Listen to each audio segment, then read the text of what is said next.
네, 오늘은 그 워치 개발하면서 정리가 필요한 것들이 있긴 있는데 지금 사실 좀 추상적이에요.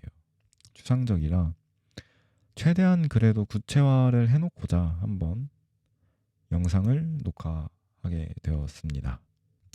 제가 가지고 있는 소스는 일단 이 옵시디언들의 조금 정리한 노트들이 있고요. 그 다음에 심플마인드 통해 가지고 이제 몇 월 며칠에 뭐 했는지 뭐 생각 같은 거 정리한 이 소스가 하나가 있고요. 그 다음에 가장 명확한 소스는 이제 코드죠. 코드라는 소스가 있습니다. 그래서 이것들을 한번 정리를 해보려고 하고요. 뭐부터 할까 고민을 했는데 코드부터 한번 봐보죠. 코드부터. 일단 그냥 파일들 하나하나 봐볼게요. 앱 데이터베이스에는 일단 이 abstract 클래스로 이 룸 데이터베이스가 선언이 돼 있어요. 그럼 여기서 abstract 클래스와 인터페이스 이게 어떻게 다를까라는 고민이 들 수도 있습니다. 그게 이제 abstract 클래스랑 이 인터페이스가 이제 어떻게 다를까를 생각을 해보면 사실 정확하게는 잘 모르겠습니다. 정확하게는 모르겠지만 그래도 좀 구분되는 내용을 생각을 해보면 이 인터페이스라는 거는 can do랑 has a 관계를 표현할 때 많이 사용한다라고 하고 abstract 클래스는 이제 is a 이 인터페이스 has a 관계가 흔히 이제 믹스인 아니면 그 뭐죠 음, 다중상속 그 믹스인이랑 뭐 하나 있었는데 그거 같이 이제 인터페이스는 이제 뭐를 캔두가 좀 더 명확한 것 같아요. 뭐를 할 줄 아냐, 드로우 할 줄 알고 리사이즈 할 줄 안다. 그럼 드로워블의 예를 들면 어떤 게 있냐면 어 뭐 이 서클이라는 요소도 있을 수 있고 아니면 전혀 별개의 어떤 그 클래스인데 그냥 이 두 가지의 액션을 할 수 있으면 되는 거죠.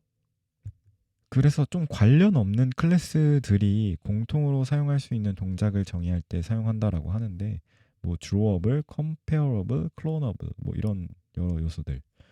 반면 abstract 클래스는 그래도 조금은 분명하게 그 상속 관계가 있습니다. shape을 상속받는 이제 circle이 있으면 shape을 상속받는 뭐 rectangle도 있을 거고 뭐도 있을 거고 근데 얘는 인터페이스보다는 조금 더 부모 자식 뭔가 상위 타입, 하위 타입의 개념이 조금은 더 명확하다. 물론 이 신텍스적으로도 이 프로퍼티를 가질 수 있냐 없냐, 뭐 구현을 할 수 있냐 없냐, 뭐 생성자를 가질 수 있냐 없냐, 뭐 그런 어떤 여러 가지 요소들이 있지만 일단은 컨셉추얼하게는 뭔가 이수어 관계냐 아니면 캔두의 관계냐 뭐 이런 것들을 생각을 해볼 수 있을 것 같아요. 그래서 여러 클래스의 공통 동작을 정의하고 싶을 때는 그리고 관련이 없을 때는 이 인터페이스라는 거를 사용을 하고요. 반면에 클래스들 사이에 공통적인 상태값과 공통적인 동작을 공유하고 싶을 때는 이제 abstract 클래스를 사용을 하는 것 같습니다. 그래서 이 룸 데이터베이스라는 거를 먼저 abstract 클래스로 선언을 해주면요. 이 안드로이드 스튜디오가 그리고 이 어노테이션이 이게 좀 골치가 아픕니다. 이게 뭐가 뭔지를 좀 명확하게 알 필요가 분명하게 있어요. 이 어노테이션을 통해 가지고 이 컴파일러가 알아서 이 임플리멘테이션을 구현해 준다거나 뭔가 추가적인 코드를 작성해 준다거나 이런 게 너무 많아 가지고 어떤 어노테이션이 있을 때 어떤 새로운 코드가 생성되는지를 좀 알 필요가 있어요. 그 예시가 이 abstract 클래스 룸 데이터베이스에 이 데이터베이스라는 어노테이션을 붙이면 이 엔티티에 해당하는 테이블을 갖는 실제 그 데이터베이스 임플리멘테이션을 구현을 해줍니다. 그 구현 레벨도 뭐 안드로이드 개발을 계속 하면은 알아야 하겠죠. 알아야 하겠지만 일단은 어떤 추상화된 레벨에서 이해를 해도 될 것 같아요. 그래서 어떤 어노테이션이 어떤 역할인지, 뭐 타입 컨버터는 또 어떤 역할인지, 뭐 이런 거를 좀 알 필요가 있습니다. 그래서 이 앱 데이터베이스라는 거의 임플리멘테이션을 실제로 만들어 주거든요. 임플리멘테이션을 가보면 앱 데이터베이스 인프 해가지고 그 이제 테이블을 만드는 어떤 SQL, 그 다음에 뭐 테이블 드랍하는 거, 온크레이트 할 때 이제 뭐 할지, 콜백 어떤 거 할지 등등이 실제 이 SQLite와 소통하는, 그러니까 추상화된 레벨에서 어떤 테이블이 있는지 같은 거, 어떤 테이블이 있고 그 테이블에 액세스하는 그 DAO를 정의해주는 기만 하면은 나머지는 얘가 이제 다 해줍니다. 다. 근데 그거를 조금은 알 필요가 있을 수도 있고 없을 수도 있고 한 것 같아요. 그래서 유저 DAO라는 것도 이제 이 abstract 펑션으로 유저 DAO를 만들어 놓으면 이 유저 DAO를 이제 이런 식으로 abstract 앱 데이터베이스 임플리멘테이션에 유저 DAO를 이제 그 선언을 해주고요. 실제로 이거에 대한 임플리멘테이션까지 다 해주니까 이게 어떻게 보면 좋지만, 추상화 레벨에서 좋지만, 내가 DB를 만들려면 어떤 것들을 해야 되는지 조금은 헷갈릴 수가 있는 거죠. 왜냐면 얘가 어디까지 해주고 어디까지 안 해주고 내가 뭘 해야 되고 이런 거를 좀 알 필요가 있으니까. 그래서 정리를 해보면, 내가 데이터베이스를 만들고 어, 데이터베이스와 어떤 커뮤니케이션을 하려면 뭐뭐가 필요하냐. 첫 번째, DAO가 좀 필요합니다. DAO. 그보다 근본적으로 엔티티가 필요합니다. 엔티티라고 하면은 실제 그 데이터베이스에 테이블을 만들었다라고 이해해도 돼요. 그래서 테이블 네임을 붙여서 엔티티, 유저스, 뭐 엔티티, 메시지스, 뭐 엔티티, 로그스 이런 테이블 네임을 붙여주면 나 이제 테이블을 만들었다. 테이블을 만들었으니까 테이블과 그 소통할 수 있는 ORM 같은 거를 만들어 준다라고 생각하는 게 이제 유저 DAO, 데이터 액세스 오브젝트를 만들어야 되는데, 이런 인서트 같은 거는 너무나 명확한 동작이니까 이 파라미터만 주면은 SQL을 알아서 만들어 주지만, 이보다 조금 복잡한 그 쿼리가 필요하면은 이렇게 SQL을 입력하면 된다. 그러면 지금까지 테이블 만들었고 ORM 만들었어요. 그러면 그 테이블과 ORM이 추상화되어 있는 그 형태를 누가 이어주냐? 바로 이 앱 데이터베이스라는 얘가 이어준다라고 생각을 하면 됩니다. 실제로 어떤 DAO가 있는지, 뭐 어떤 테이블이 있는지, 이 앱 데이터베이스, 룸 데이터베이스를 상속받은 얘가 이제 그 브릿지의 역할을 한다라고 생각을 할 수 있습니다. 그럼 이 어플리케이션 레벨에서 이 데이터베이스의 존재는 어떻게 알 수가 있냐 하면은 바로 DI 모듈들에서 그거를 넣어줄 수가 있는데요. 일단 어플리케이션 컨텍스트가 굉장히 많이 쓰이거든요. 여기저기서. 그래서 M 모듈에서 provide context 하는 DI 모듈을 먼저 만들어준다. 먼저. 그러면 얘는 이제 컨텍스트를 넣어주는 애다라고 생각을 하면 됩니다. 그리고 이 install in singleton component 클래스, 이 생명주기가 이제 클래스라는 건데, 뭐 처음부터 끝까지 간다라고 하는데 이제 사실 이 클래스라는 표현이 저는 좀 모호한 것 같아요. 그래서 install in 어쩌구 이 생명주기도 지금 미지의 영역입니다. 그리고 이제 데이터베이스 모듈, 지금 앱 데이터베이스에 대해서 얘기하고 있었는데, 이 앱 데이터베이스를 누가 넣어주냐라고 하면은 이 데이터베이스 모듈에 provide 데이터베이스, 얘가 이제 앱 데이터베이스를 리턴해주는 펑션이어서 얘가 이제 DI를 해준다라고 생각을 하면 되고, 그랬을 때 얘가 리턴할 때 마치 새로운 무언가를 갑자기 빌드하는 것처럼 보일 수도 있는데 그게 아니라 이 빌더에서 이 빌드하면은 호출되는 어떤 내부 로직이 이 실제로 정의해 놓은 이 앱 데이터베이스 클래스 자체의 로직 임플리멘테이션에 맞춰 가지고 그 객체를 이제 리턴해 준다라고 하니까 네, 그래서 여기 써 있거든요. 빌드 호출 시 룸은 내부적으로 생성한 구체 클래스의 인스턴스를 생성하고 반환한다. 그게 바로 이 앱 데이터베이스 추상 클래스인 얘 말고 이제 그 앱 데이터베이스 임플리멘테이션을 아마 리턴을 해주겠죠. 그리고 이 DAO들도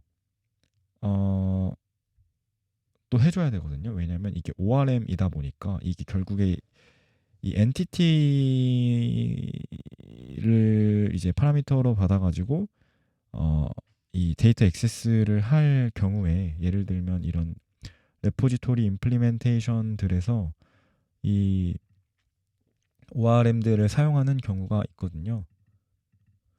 이렇게 ORM을 사용할 때 이 DAO 자체를 누가 넣어주냐 하면은 이제 이 데이터베이스 모듈에 이런 애들이 넣어준다라고 생각을 하면 되겠습니다. 그러면 이제 로컬 부분은 뭐 다 끝났고요. 매퍼. 이게 그 와치 어플리케이션 개발할 때 제일 어려운 게 이 데이터 레벨, 도메인 레벨, 이 프레젠테이션 레벨에 모델을 정의하고 그 모델 간에 이제 매핑을 하는 과정이 너무너무 어려운 것 같아요. 너무너무. 이 부분에 대한 이해가 좀 필요하다라고 느끼고 이 매퍼 너무너무 중요한 것 같습니다. 매퍼가 너무너무 중요한 것 같다. 그래서 이렇게 오브젝트 매퍼 하면은 얘가 저번에도 말했지만 마치 이제 그 스태틱 클래스 C에서 이제 스태틱 클래스처럼 얘가 동작을 할 수가 있거든요. 그래서 그냥 보이스 메시지 매퍼 점 map to request 이렇게 하면은 이 파라미터 받으면 이 내부 로직이 이 수행이 되니까 이런 것들도 매핑이 굉장히 중요하다. 그냥 뭐 그런 거 알아두면 좋을 것 같고요. 그리고 이게 저는 제일 어려워요. 이 널럽을 하냐 안 하냐. 그래서 뭐를 널로 이게 어디 레벨까지는 너를 오케이 하고 어디 레벨부터 너를 안 받아가지고 널럽을 하지 않은 애로 만들고 등등의 이제 노하우 같은 거는 새롭게 짜야 됩니다. 새롭게 한번 그 주제만으로 기획해가지고 그 널러블과 널러블 하지 않은 그 무언가들에 대해 좀 정리를 할 필요가 있을 것 같습니다. 그리고 이 API 서비스도 마찬가지로 인터페이스만 만들어도 임플리멘테이션은 알아서 해줍니다. 이게 DAO와 굉장히 유사해요. 그래서 그냥 이렇게 얘는 이제 레트로핏이라는 걸 이용하는데 이 DAO는 그냥 DAO라는 그 뭐죠? 어노테이션을 사용을 했고 이 API 서비스는 이제 이런 어노테이션을 사용을 하는데 이걸 하면은 이 파라미터와 이 리스폰스에 따라서 그냥 포스트 요청을 그러니까 바디 리턴 값만 정의해주면 뭐 되는 거죠. 뭐 그냥 인터페이스만 만들어도 이제 구현을 해준다. 이게 리모트 영역입니다. 이제는 뭐 그런 거고요. DTO들도 계속 만들어 줬는데 이것도 사실 이런 어떤 DTO까지는 좀 명확한 것 같아요. DTO는 이제 저기 이제 이 데이터베이 그 백엔드와 통신할 때 그 폼에 맞춰서 하면 되는 것 같긴 한데 근데 그것도 좀 잘 모르겠는 게 DTO가 있으면 편해지나? 그건 또 잘 모르겠어요. 만약에 DTO를 잘 정의해놨는데 만약에 잘 정의해놨는데 이제 백엔드 API 명세가 바뀐다. 그러면 얘가 편해질까요? 그러면 DTO 일단 바꿔야 되고요. DTO 바뀌니까 매퍼 바뀌어야 되고요. 그러니까 DTO랑 매퍼만 바꾸면 되니까 얘가 편해진다라고 볼 수 있는 건지, 아니면 DTO 안 쓰고 그냥 바로바로 처리하면은 좀 불편해질 수도 있겠죠. 뭐 도메인 레벨에 그게 똑같다라고 하면은. 근데 도메인이 바뀌면 이건 진짜 답도 없는 거고요. 그래서 DTO는 일단 그런 역할을 하고, 그리고 좀 또 헷갈리는 게, 막 하나의 이제 DTO가 이제 리센트 스타일 DTO가 또 어디 쓰일까요? 한번 보면은 여기밖에 안 쓰이네요. 리센트 스타일 DTO가 여기도 쓰이네요. 그러니까 결국에 Transcription Response DTO, 이게 저의 API 명세거든요. API 명세인데 이 안에 메시지 DTO도 있고 스타일 옵션 DTO도 있고 리센트 스타일 DTO도 있어요. 있는데 얘네들은 어떻게 보면 그 API 엔드포인트에서 사용되는 DTO는 아니고 API 엔드포인트에서 사용되는 DTO를 구성하기 위한 데이터 클래스다라고 보는 게 좀 더 맞고, DTO가 아니거든요. 어떻게 보면. 그랬을 때 이거를 이 밑에다가 그냥 한 파일로 쭉 만드는 게 맞을지, 아니면 이렇게 따로 파일을 나누는 게 맞을지, 저는 한 파일로 합치는 게 맞다라고 생각하거든요. 근데 이 안드로이드 스튜디오에서 한 파일로 섞으면 자꾸 이 아이콘을 바꿔버려가지고, 그게 바꿔버리고 막 .kt 코틀린 파일 확장자 갑자기 붙여버리고 하니까 그게 마음에 안 들어가지고 다 떼놓긴 했는데, 사실 한 군데 합치는 게 좀 유지보수도 더 편해지고 종속성도 명확하게 박히고 그게 맞지 않나라는 생각을 합니다. 네. 이것도 참 신기해요. 그 API 요청에 대한 응답을 DTO로 알아서 매핑해 주는 게 참 신기합니다. 네. 그래서 네트워크 모듈 보면은 어 얘는 이제 OK HTTP 클라이언트를 리턴해 주니까 그 레트로핏 중간에 필요한 이 클라이언트를 해주는데, 그 과정에서 이제 토큰 매니저를 넣어준다. 예, 그러니까 레트로핏을, 얘는 또 어디 사용되냐? 그래서 보면 이 API 서비스들이 사용되려면 걔 결국에 인터페이스였으니까, 얘네들도 이제 이런 어떤 이 레포지토리 임플리멘테이션에서 사용을 하려면 사용을 할 때 이 DI로 이제 받고 있는데, 그걸 주는 애들이 이렇게 있는데, 이거를 줄 때 이제 그 인터페이스 자체를 바로 주는 게 아니라 그거를 레트로핏이 크리에이트해서 주는데, 그 레트로핏은 누가 주냐? 네트워크 모듈에 프로바이더 레트로핏이 이제 베이스 URL과 클라이언트 다 찍어가지고 이제 줍니다. 그 다음에 이 컨버터 팩토리까지 이제 해가지고 줍니다. 굉장히 잘 일반화된 함수겠죠. 근데 이 OK HTTP 클라이언트를 줄 때 이게 중간에 로그를 찍기 위해 로그도 찍고, 그 다음 JWT도 그 안에 넣기 위해 이 토큰 매니저에서 이 액세스 토큰 받은 거를 어서라이제이션 헤더에 넣기 위해 이런 식으로 구현을 했는데, 예. 네트워크 모듈이 뭐 이렇다. 그러니까 인터페이스 API 서비스 바로 주는 게 아니라 레트로핏이 랩핑을 해주고, 레트로핏은 OK HTTP 클라이언트를 필요로 하니까 얘도 이제 주입해줬다. 다 이제 이 네트워크 모듈에서 했다. 네. 그리고 이 임플리멘테이션과 이 레포지토리라는 인터페이스, 아까 옵시디언 노트도 봤듯이 이 임플리멘테이션끼리는 뭐 딱히 공유되는 게 없어요. 그냥 임플리멘테이션이다라는 속성, can do의 의미에서 그거지. 그러니까 us repository implementation 1과 implementation 2가 can do의 의미에서 같지, 뭔가 이 어떤 타입, 뭔가 이 범주 때문에 이게 같은 애를 상속하는 게 아니거든요. 그래서 얘네들은 인터페이스로 구현이 됐고, 그 실제로 임플리멘테이션을 어떻게 넣어주냐 했을 때 이 레포지토리 모듈에서 바인드 해준다. 그래서 임플리멘테이션과 인터페이스를 바인드 해주는 애. 뭔가 임플리멘테이션 바뀌면 여기만 딱 바꿔주면 되겠죠. 여기만 딱 바꿔주면 되겠죠. 네. 그리고 아까 말했듯이 이 모델 짜는 게 진짜 너무 어려워요. 이 스타일 옵션이라는 애도 사실 모델이 아니라 그냥 중간에 잠깐 필요한 애거든요. 얘가 도메인 레벨인가? 네, 도메인 레벨에 얘한테 그냥 필요한 애라 넣어놨는데 이걸 이렇게 모델로 만들어야 되냐 하는 어떤 고민이 있습니다. 레포지토리도 이런 저장소들 뭐 그냥 만들면 되고요. 굉장히 괜찮습니다. 유즈 케이스도 이번에 아주 똑똑히 효과를 봤어요. 로그인을 하는 이 화면 부분 나 상관 안 할래. 나 로그인 로직만 바꿀래 하면 로직만 바꾸면 되고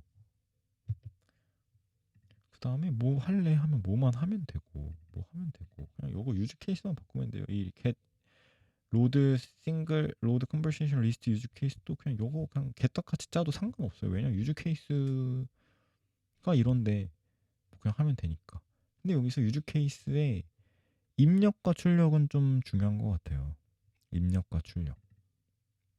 이런 어떤 입력 값을 받는다면 그냥 얘는 받는 유즈 케이스다라고 그냥 이게 너무 명확한 이 명세가 생기는 거죠. 그래서 입력과 출력은 좀 중요한 것 같습니다. 네, 그래서 이 인보크 펑션에서 입력과 출력을 모델로 정의해야 될까요? 모델로 하면 지금 생각해보면 아닌 것 같아요. 그러니까 입력은 확실히 모델로 정의하는 게 아닌 것 같아요. 왜냐하면 입력 값이 도메인의 특징을 갖고 있나 잘 모르겠네요.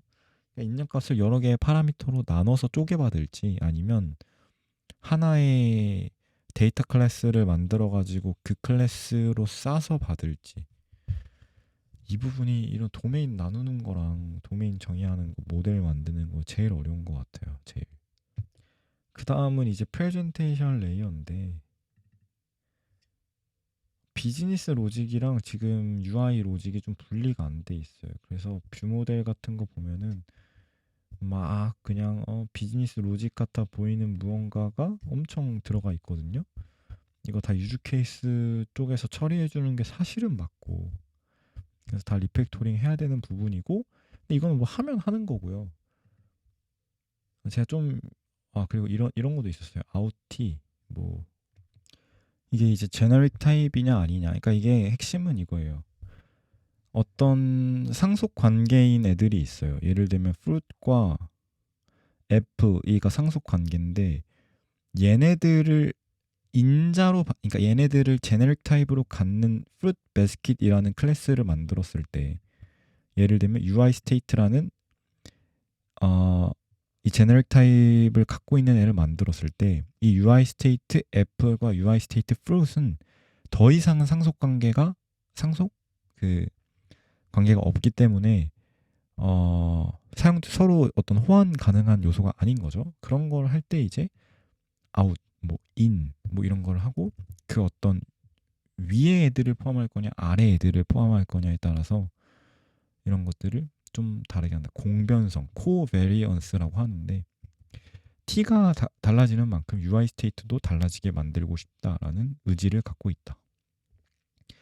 그래서 이렇게 뭐 베이스 뷰 모델해서 UI라는 그 애들이 보통 비슷한 특징을 갖고 있으니까 UI 스테이트 로딩, UI 스테이트 석세스, UI 스테이트 에러 세팅하는 거 만들었고 그런 거 다 상속받아 가지고 뭐 하고 있기는 한데 제가 이 프레젠테이션 레이에서 헷갈렸던 건 이런 상태값들을 각각의 상태값으로 묶을지 아니면 이 success UI state라는 애에 이제 하위 값으로 넣을지 이게 좀 헷갈렸는데 여기서 그나마 좀 생각을 정리했던 건 이 UI state 안에 만약에 데이터 클래스로 만든다고 해볼게요. 한번 가정을 한번 해볼게요.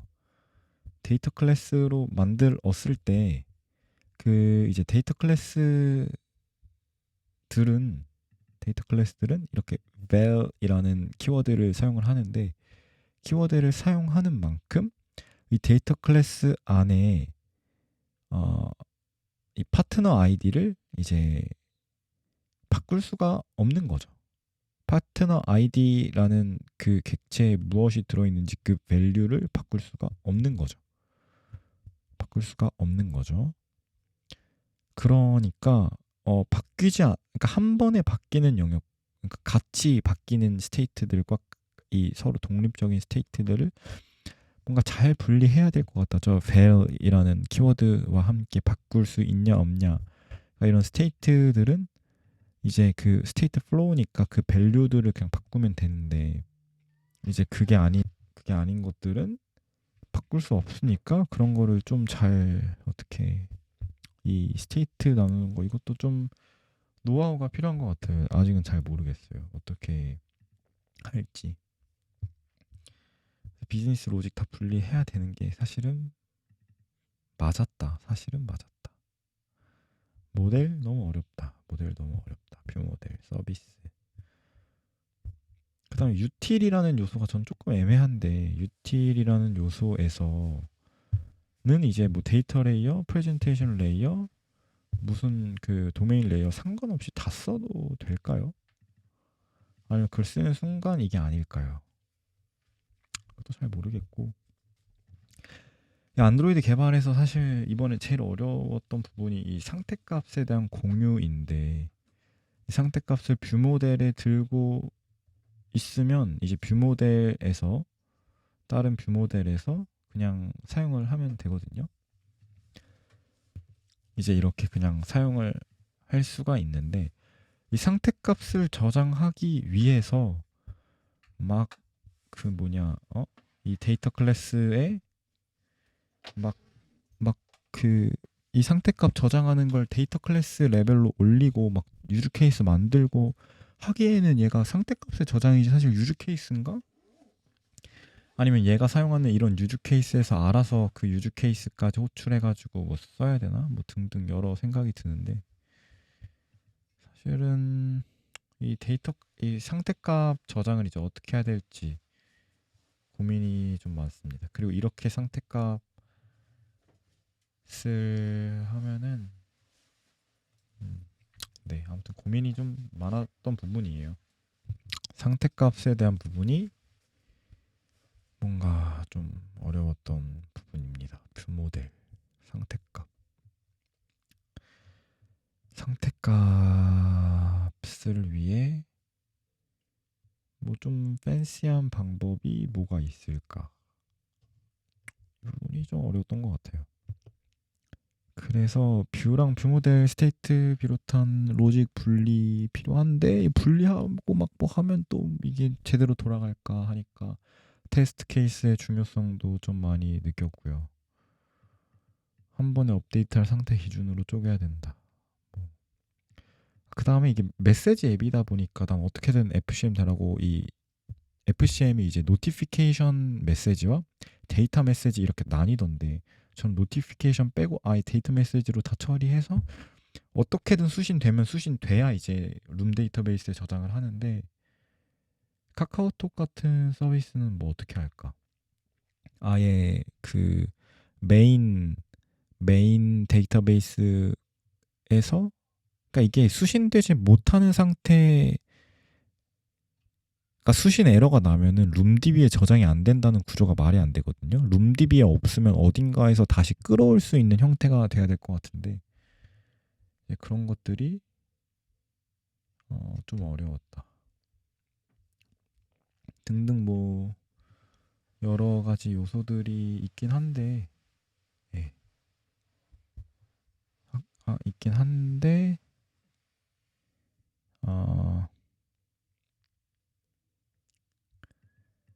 예. 여러 가지 요소가 있긴 한데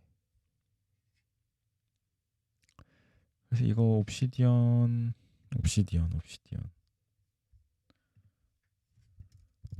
보면은 뭐 인터페이스 코베리언스 같은 거 있었고 이제 이 어떤 어노테이션에 대한 이해도 좀 필요했다. 백스택 엔트리 이 내비게이션도 하나로 통일을 해야 돼요. 지금 내비게이션도 좀 통일이 안 돼 있어요. 근데 내비게이션을 하자니 그 아규먼트로만 넘겨주자니 막 오디오 파일 같은 거는 솔직히 아규먼트 그 스트링 데이터로 넘겨주기 좀 그렇잖아요. 그러면 당연히 이 상태 관리를 해야 되는데 그 상태 관리 뭐 어떻게 해야 되는 건지 등등의 고민이 좀 있습니다. 그래서 뭐 캔버스 같은 거 이번에 좀 써봤는데 이것도 굉장히 잘 한 것 같고요. 이 프레젠테이션 레이어에 컴포넌트에 이 인비저블 피커 이런 것도 솔직히 좀 잘 만든 것 같아요. 제너릭 타입으로 해가지고 좀 잘 만든 것 같고, 그리고 이 안에서 뭘 처리할 필요 없게 하는 그 브릿지의 역할이 또 얘거든요. on selected index change라는 애를 넣어줌으로써 얘를 넣어줌으로써 진짜 이 안과 밖이 명확하게 구분되는 것 같아요. 이게 없었으면 이 내부적인 어떤 그 변화에 대한 후처리, 콜백을 못 걸어주니까 콜백을 걸어줬다라는 게 좀 핵심인 것 같고, 이 Circular Picker Indicator에서 캔버스 너무 이 코사인 값 뭐 이런 것도 잘했다 인 것 같습니다.